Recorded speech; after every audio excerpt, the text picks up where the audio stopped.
नमस्कार साथियों, मैं विश्वेंद्र दांगी एक बार फिर से आप सभी का आपके अपने YouTube चैनल दांगी कॉन्सेप्ट में हार्दिक स्वागत करता हूं। बच्चों, आज मैं आपके लिए लेकर आया हूं एक मोस्ट इंपॉर्टेंट टॉपिक जिसमें आप 35 क्वेश्चन पूछे जाएंगे जो आपके एज इट इज एग्जाम में मिलने वाले हैं। बच्चों, ये सारे के सारे प्रीवियस ईयर पेपर के क्वेश्चन है, मोस्ट इंपॉर्टेंट है आपके एग्जाम के अकॉर्डिंग।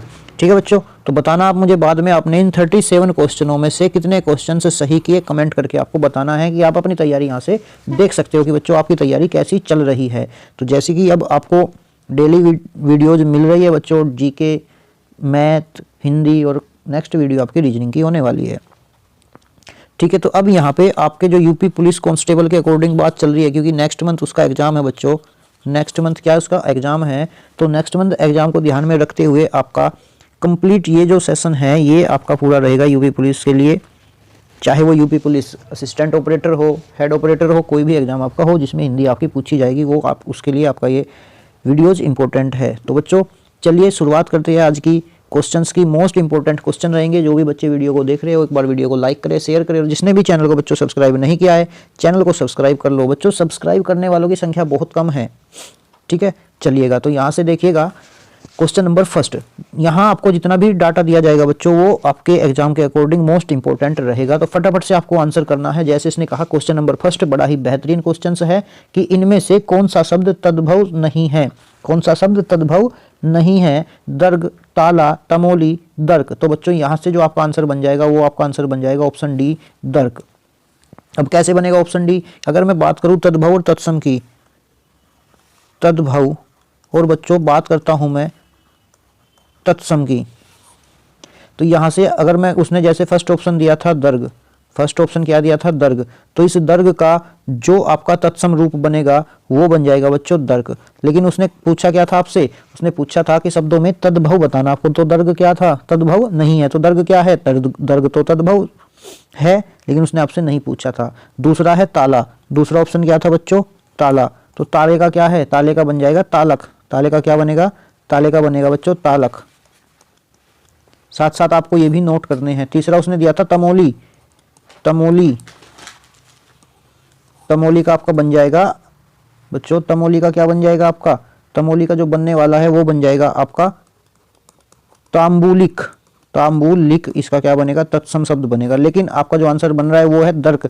दर्क को बच्चों दर्क ही पढ़ा जाएगा, तो इसीलिए यहाँ से राइट आंसर क्या बन जाएगा आपका? दर्क राइट आंसर होगा। क्या आप बात समझ पाए? आप इन सबको बच्चों नोट भी कर सकते हो। चलिएगा क्वेश्चन नंबर सेकंड की ओर।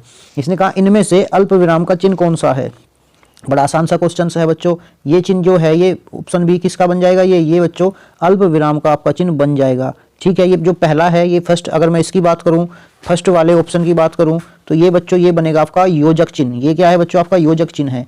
ये क्या है? ये आपका प्रश्नवाचक चिन्ह है, और ये आपका विस्मयादि बोधक चिन्ह है। तो यहाँ से उसने पूछा था आपसे अल्प विराम, तो अल्प विराम कौन सा बना? ऑप्शन बी आपका अल्प विराम बच्चों बन जाता है। क्या आप बात समझ पाए? चलिएगा नेक्स्ट में क्वेश्चन नंबर 3। क्वेश्चन नंबर 3 में उसने कहा है किसी को बुलाओ। किसी को बुलाओ वाक्य में किसी इनमें से क्या है? संयुक्त सर्वनाम है, सार्वनामिक विशेषण है, या फिर अनिश्चयवाचक सर्वनाम है, या फिर यौगिक सार्वनामिक विशेषण है। तो यहां से आपका आंसर क्या बन जाएगा? उसने कहा बच्चों किसी को बुलाओ। किसी में क्या आ जाएगा? किसी में पता नहीं कौन आएगा, जेंट्स आएगा, लेडीज आएगी, यानी कि मेल या फीमेल क्या आएगा। ठीक है, तो यहां से आपका आंसर क्या बन जाएगा? किसी को बुलाओ अनिश्चयवाचक सर्वनाम होगा। प्यारे बच्चों यहां से आपका आंसर क्या बनेगा? अनिश्चयवाचक सर्वनाम होगा। जिस सर्वनाम से किसी व्यक्ति या पदार्थ का निश्चित बोध न हो उसे अनिश्चित सर्वनाम कहते हैं। जैसे एग्जाम्पल, दुकान पर कोई आया था, तो पता नहीं कौन आया था दुकान पे, तो वहां क्या है? कोई आया था। या फिर जैसे इसने बोल दिया किसी को बुलाओ, तो किसी क्या बन जाएगा? यहाँ अनिश्चयवाचक सर्वनाम बन जाएगा। प्यारे बच्चों चलिएगा नेक्स्ट क्वेश्चन की ओर। नेक्स्ट क्वेश्चन में इसने कहा है कि भाई अनुच्छेद को पढ़कर सही उत्तर चुनिए। अब अनुच्छेद को आपको पढ़ना है कि आवश्यकता इस बात की है। उसने कहा बच्चों आवश्यकता इस बात की है, आवश्यकता इस बात की है कि हमारी शिक्षा का माध्यम भारतीय भाषा हो जिसमें राष्ट्र के हृदय मन प्राण के सूक्ष्मतम और गंभीरतम संवेदनशील मुखरित हो, और हमारा पाठ्यक्रम यूरोप और अमेरिका के पाठ्यक्रम आधारित न हो। हमारी अपनी संस्कृति, परंपराओं एवं आवश्यकताओं का प्रतिनिधित्व करे। भारतीय भाषाओं, भारतीय इतिहास, भारतीय दर्शन और भारतीय धर्म जो है बच्चों, भारतीय धर्म और भारतीय समाजशास्त्र को हम सर्वोपरि स्थान दें, उन्हें अपने शिक्षा कर्म के गौण स्थान देकर या सुनिश्चित जन को उनसे वंचित रखकर हमने राष्ट्रीय संस्कृति में एक महान रिक्त को जन्म दिया जो नई पीढ़ी को भीतर से खोखला कर रहा है। हम राष्ट्रीय परंपरा से ही सामायिक जीवन प्रवाह से भी दूर जा पड़े हैं। विदेशी पश्चिमी चश्मों के भीतर से देखने पर अपने घर के प्राणी भी बेपहचाने और अजनबी से लगे हैं। तो यहाँ से आगे आप फिर पढ़ के देखना। उसने कहा है कि जो ये शिक्षा है, शिक्षित जन और सामान्य जनता के बीच जो बढ़ती खाई और विश्व संस्कृति के दावेदार होने का दम करते हुए हम घर में वामन ही बने हैं। इस स्थिति को हास्यपदक भी कहा जाता है। ठीक है बच्चों, तो यहाँ से इसका जो आपका आंसर बनने वाला है, अब यहाँ से उसने क्वेश्चन क्या पूछा, ये आपके सामने हेडिंग था पूरा। उसने क्वेश्चन पूछा है उपरोक्त गद्यांश का इनमें से सर्वाधिक उपयुक्त शीर्षक क्या है। तो अब यहाँ से जैसे ही आपने इस गद्यांश को एक बार दोबारा से आप इसका स्क्रीनशॉट ले सकते हो बच्चों। इसका स्क्रीनशॉट लेके आप यहाँ से इसको पढ़ सकते हो कि इसका गद्यांश क्या है। इसका जो गद्यांश है बच्चों वो है हमारी शिक्षा का माध्यम भारतीय हो। हमारी शिक्षा का माध्यम कैसा हो, भारतीय हो। तो यहाँ से क्वेश्चन नंबर 4 का जो राइट आंसर बनेगा बच्चों, क्वेश्चन नंबर 4 का जो राइट आंसर बनेगा वो बन जाएगा कौन सा बच्चों, ये वाला पहला ही बन जाएगा कि हमारी शिक्षा माध्यम और पाठ्यक्रम। हमारी शिक्षा माध्यम और पाठ्यक्रम, क्योंकि यही तो बात कही गई इसमें कि हमारी शिक्षा कैसी हो, यूरोप और अमेरिका के जैसी ना हो। ठीक है बच्चों, चलिएगा। वो कथन का आपने स्क्रीनशॉट ले ही लिया था। फिर उसने पूछा है उपरोक्त गद्यांश के अनुसार हमारी शिक्षा का माध्यम किस भाषा में होना चाहिए, अंग्रेजी हिंदी दोनों में, मिश्रित भाषा में, विदेशी भाषाओं में, भारतीय भाषाओं में। तो कैसा कहा उसने कि भारतीय भाषाओं में ही हमारा ये होना चाहिए। किस भाषा में होना चाहिए बच्चों, भारतीय भाषा में ही होना चाहिए। बात समझ पाए। चलिएगा नेक्स्ट क्वेश्चन। 3 क्वेश्चन इससे जुड़े हुए थे बच्चे। नेक्स्ट क्वेश्चन देखिएगा। नेक्स्ट क्वेश्चन में इसने कहा है उपरोक्त गद्यांश के अनुसार हम किस तरह के जीवन प्रवाह से दूर होते जा रहे हैं। तो यहाँ पे क्या है, खुशहाल जीवन प्रवाह से हम राष्ट्रीय परंपरा, बात किसकी चलिए, राष्ट्र की। तो यहाँ पे आंसर क्या बन जाएगा बच्चों, यहाँ पे आंसर बनेगा हम राष्ट्रीय परंपरा से ही नहीं सामायिक जीवन प्रवाह से भी दूर जा पड़े हैं। तो क्वेश्चन नंबर 6 का आंसर बनेगा आपका बी। बात समझ पाए। चलिएगा नेक्स्ट क्वेश्चन की ओर।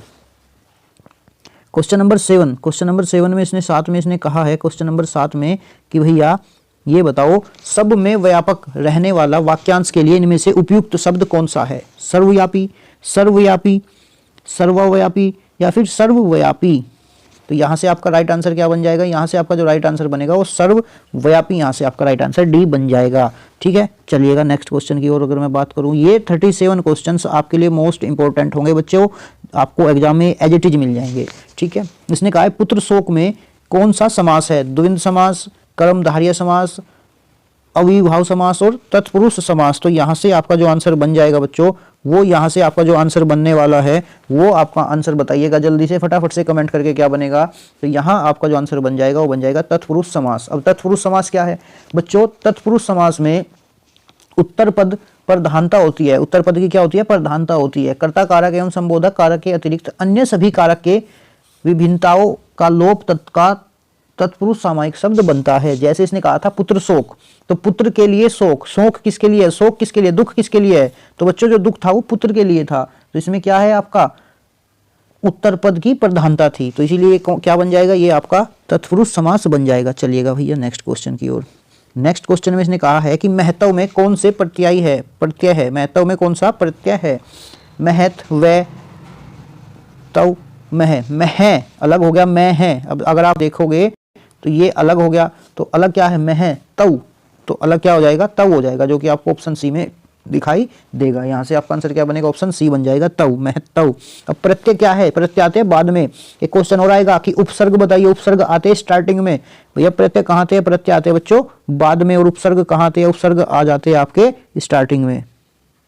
अब देखिएगा क्वेश्चन नंबर 10। क्वेश्चन नंबर 10 का आंसर क्या बनेगा। क्वेश्चन नंबर 10 में इसने कहा है राम लक्ष्मण से पत्र लिखवाता है। इस वाक्य में संयुक्त क्रिया क्या है, वाक्य में क्रिया का कौन सा रूप है, यानी कि संयुक्त क्रिया है, पूर्णकालिक क्रिया है, पूर्ण क्रिया या प्रेरणार्थक क्रिया है। तो यहाँ से राइट आंसर क्या बन जाएगा आपका, प्रेरणार्थक क्रिया। प्रेरणार्थक क्रिया क्या हो, जिसमें कर्ता किसी दूसरे से कार्य कराता हो, वही क्या है, प्रेरणार्थक क्रिया है। ठीक है, चलिएगा नेक्स्ट क्वेश्चन की ओर। नेक्स्ट को देखेंगे बच्चों, क्वेश्चन नंबर 11 आपकी स्क्रीन के सामने। वीडियो को लाइक करना, शेयर करना, और जिसने भी चैनल को सब्सक्राइब नहीं किया है बच्चों, चैनल को भी सब्सक्राइब कर लेना, क्योंकि चैनल को सब्सक्राइब और नॉन सब्सक्राइबर जो है वो बच्चों, सब्सक्राइब करने वाले तो केवल 6% ही वीडियो को वॉच कर रहे हैं और नॉन सब्सक्राइबर जो है वीडियो को बच्चों यहाँ पे 92.2% मैन जो है वो देख रहे हैं। ठीक है, तो इसीलिए वीडियो को लाइक शेयर सब्सक्राइब सब कर दे बच्चों। अब देखिएगा क्वेश्चन नंबर 11, कोर्ट मार्शल किस विधा की रचना है? किस विधा की रचना है कोर्ट मार्शल, ये आपसे पूछा गया है। तो कहानी है, नाटक है, उपन्यास है या फिर आत्मकथा है? तो यहाँ से आंसर क्या बन जाएगा आपका? नाटक बन जाएगा। क्वेश्चन नंबर 11 का आंसर क्या है? यानी कि कोर्ट मार्शल क्या है? एक नाटक है। चलिएगा, भाषा की सबसे छोटी इकाई क्या है? भाषा की सबसे छोटी इकाई क्या है? तो बच्चों आंसर बनेगा वर्ण। यहाँ से भाषा की सबसे छोटी इकाई क्या बन जाएगी? वर्ण बन जाएगा। तो वर्ण कितने प्रकार के हैं? दो, एक तो स्वर और दूसरा व्यंजन। दूसरा क्या बनेंगे बच्चों? दूसरा बन जाएगा व्यंजन। स्वर कितने हैं? जो आपके स्वर होंगे वो बच्चे हैं 11 और जो आपके व्यंजन है वो कितने हैं? 41। यानी कि टोटल मिला के कितने बन जाते हैं? 42 वर्ण आपके, सॉरी 52 वर्ण आपके यहाँ पे बन जाते हैं। ठीक है, चलिए नेक्स्ट देखिएगा क्वेश्चन नंबर 13 को। क्वेश्चन नंबर 13 में इसने कहा है कि पूर्ण दिशा के लिए इनमें से उपयुक्त शब्द कौन सा है? पूर्ण दिशा के लिए, पूर्ण दिशा का मतलब है बच्चों यहाँ पे पूर्व दिशा। पूर्ण दिशा का मतलब है यहाँ पे पूर्व दिशा, यानी कि जिसको हम इंग्लिश में बोल देते हैं ईस्ट। तो यहाँ से क्या आंसर बन जाएगा आपका? यहाँ से जो आपका आंसर बन जाएगा प्राची। प्राची को क्या बोलते हैं? पूर्व या फिर पूर्ण दिशा बोलते हैं। सेकंड ऑप्शन क्या है?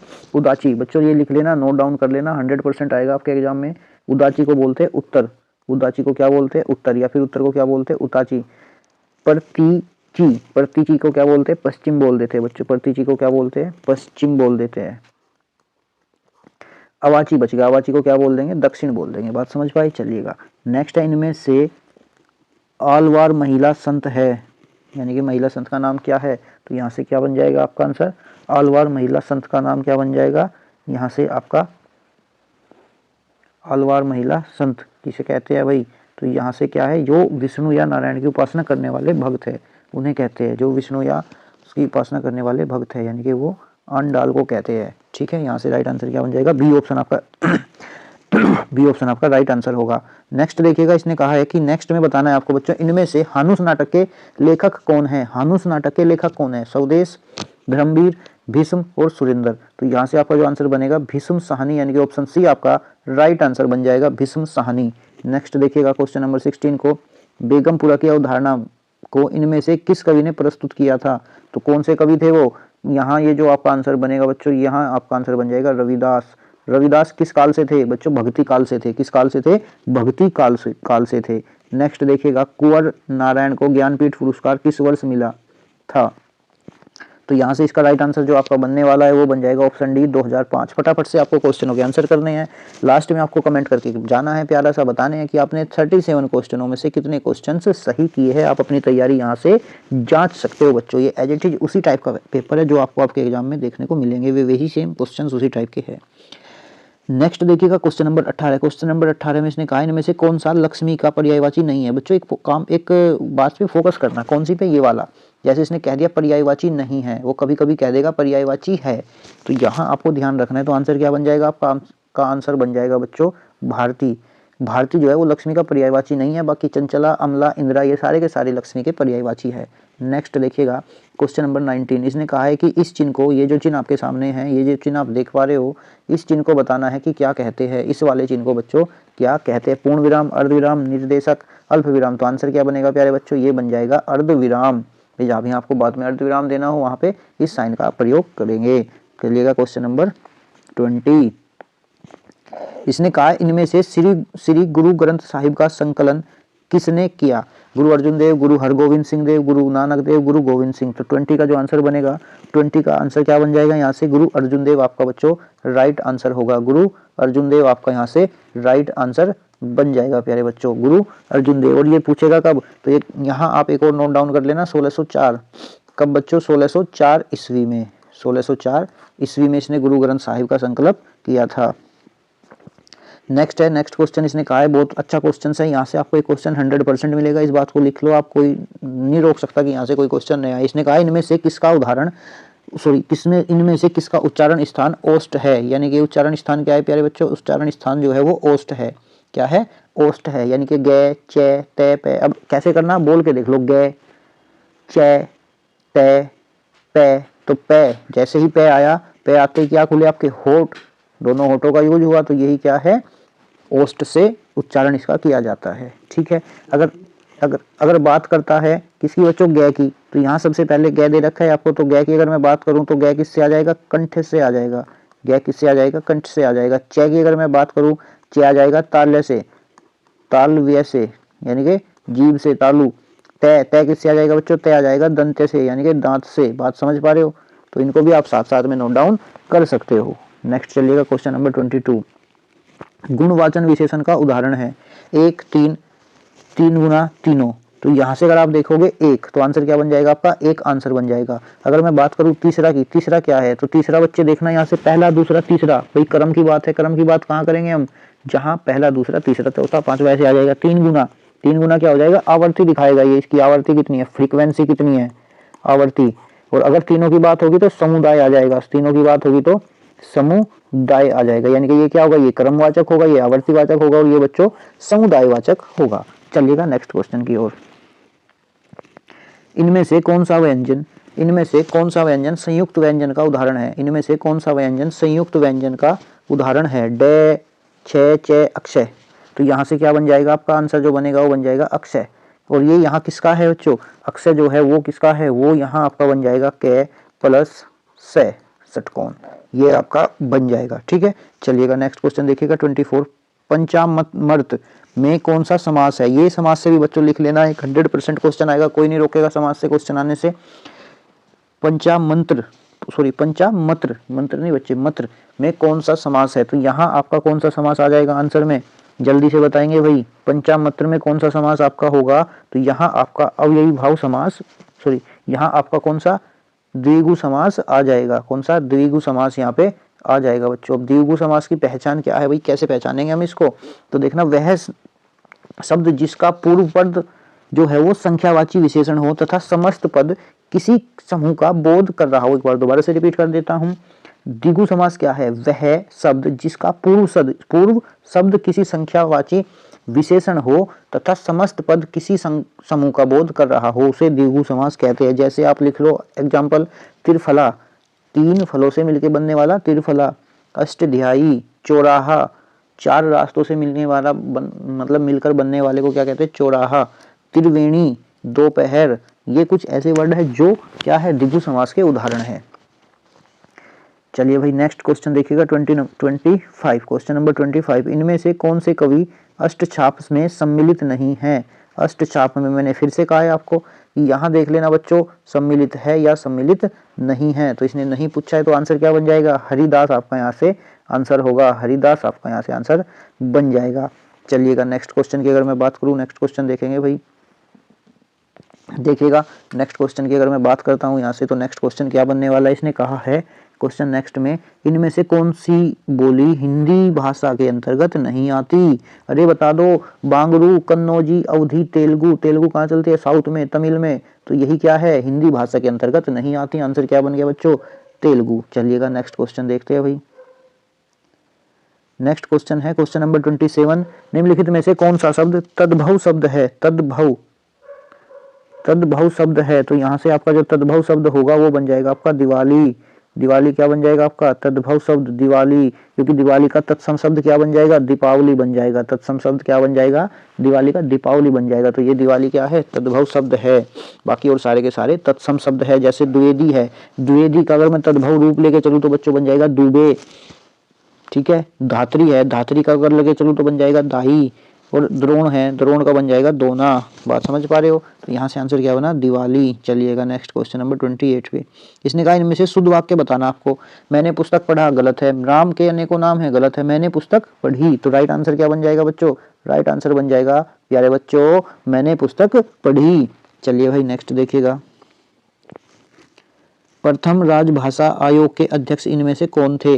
प्रथम राजभाषा आयोग के अध्यक्ष इनमें से कौन थे, तो जो आंसर आपका बन जाएगा वो थे बीजी खेर। क्या थे बच्चों, बीजी खेर थे।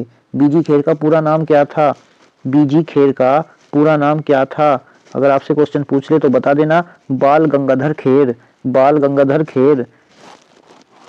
और ये कुछ आर्टिकल में आता है, ये बच्चों आता है आर्टिकल में, राजभाषा आयोग जो है वो आपका आर्टिकल में आता है 344 में, 344 में, 344 44 में 344 आर्टिकल में आता है। क्वेश्चन नंबर 30 की अगर मैं बात करूं प्यारे बच्चों, क्वेश्चन नंबर 30 में क्या है, इनमें से कौन सी भाषा भारोपीय परिवार की भाषा नहीं है? हिंदी, मराठी, मलयालम, गुजराती, तो कौन सी बन जाएगी? अरे यहाँ से आंसर क्या बन जाएगा आपका? ये बन जाएगा ऑप्शन सी मलयालम। कितने प्यारे प्यारे से क्वेश्चंस आपसे पूछे जाएंगे आपके एग्जाम में। नेक्स्ट देखिएगा, उसने कहा है 31 में क्वेश्चन नंबर 31, वह आया है इसमें से इनमें से किस काल का उदाहरण है? वह आया है इनमें से किस काल का उदाहरण है? पूर्ण वर्तमान का, तात्कालिक वर्तमान का, सामान्य वर्तमान का, संदिग्ध वर्तमान का। तो यहाँ से आंसर क्या बनेगा आपका? भाई यहाँ से आपका आंसर क्या बन जाएगा बच्चों? यहाँ से बन जाएगा आपका पूर्ण वर्तमान का, पूर्ण वर्तमान का। ठीक है, चलिएगा नेक्स्ट देखिएगा 32 में इनमें से कौन सा शब्द पाश्चात्य का विलोम है? पाश्चात्य का विलोम है, तो पाश्चात्य का विलोम क्या बन जाएगा?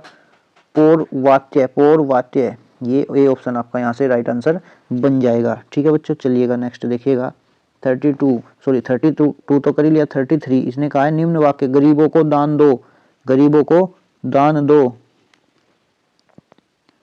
बच्चों आपसे पूछा गरीबों को दान दो में गरीब किस कारक का उदाहरण है? तो गरीब किस कारक का उदाहरण है? तो यहाँ से आपका आ जाएगा संपदान, संपदान का कारक, संपदान का उदाहरण है। ठीक है, चलिएगा नेक्स्ट देखिए, कर्ता के ने चिन्ह का प्रयोग इनमें से कहाँ होता है? ने चिन्ह का प्रयोग इसमें से कहाँ होता है? सामान्य भूत में, सामान्य वर्तमान में, संदिग्ध भूत में, सामान्य भविष्य में। तो यहाँ से कर्ता ने का अर्थ जो है वो है सामान्य भूत में। आंसर क्या बनेगा प्यारे बच्चों? सामान्य भूत में आपका आंसर यहाँ से बन जाएगा। नेक्स्ट देखिएगा क्वेश्चन नंबर 35, क्वेश्चन नंबर 35 में कहा इसने घी के दिए जलाना। अरे बड़ा आसान सा है, सारे बच्चे आंसर कर देंगे इसका फटाफट से। यहाँ से बनेगा उत्सव मनाना, वो तो बात सही है, घी के दिए जलाना, उत्सव मनाना। दूसरा दीपावली मनाना, रे नहीं बिल्कुल भी नहीं। विवाह करना, रे तो कतई नहीं हो सकता। तो क्या बन जाएगा? अप्रत्याशित लाभ का प्रसन्न होना, अप्रत्याशित लाभ पर प्रसन्न होना, घी के दिए जलना। नेक्स्ट है किस रचना के बारे में प्रसिद्ध है कि इसे पढ़ने के लिए बहुत से लोगों ने हिंदी सीखी? भैया दक्षिण के जो लोग थे उन्होंने हिंदी सीखी थी इसको पढ़ने के लिए। बड़े से अक्षरों में दिख रहा होगा चंद्रकांता, बड़े से अक्षरों में क्या दिख रहा है आपको? चंद्रकांता। नेक्स्ट और आज का लास्ट क्वेश्चन, इसने कहा है उपसर्ग इनमें से कहाँ जोड़ा जाता है? उपसर्ग इनमें से बच्चों कहाँ जोड़ा जाता है? तो ये आंसर क्या बन जाएगा आपका? ये आंसर आपका बन जाएगा शब्द से पहले। एक आया था आपका प्रत्यय, एक क्या आया था आपका बच्चों? प्रत्यय आया था कि प्रत्यय कहाँ जोड़ा जाता है? तो बच्चों प्रत्यय जोड़ा जाता है बाद में, और उपसर्ग कहाँ जोड़ा जाता है? शब्द के पहले उपसर्ग आपको जोड़ा जाता है। ठीक है बच्चों, प्यारे बच्चों, वीडियो अगर आपको अच्छी लगी हो तो लाइक करना, शेयर करना, और जिसने भी चैनल को अभी तक सब्सक्राइब नहीं किया है वो भी चैनल को सब्सक्राइब कर ले। मिलेंगे हम आपसे एक और ऐसी ही इंटरेस्टिंग वीडियो के साथ। और कमेंट में अपने जितने भी क्वेश्चंस आपने सही किए उनको कमेंट में लिखना न भूले। चलिएगा मिलेंगे आपसे एक और ऐसी ही वीडियो में। तब तक आप अपना ध्यान रखिएगा और देखते रहिए, पढ़ते रहिए दांगी कॉन्सेप्ट यूट्यूब चैनल से।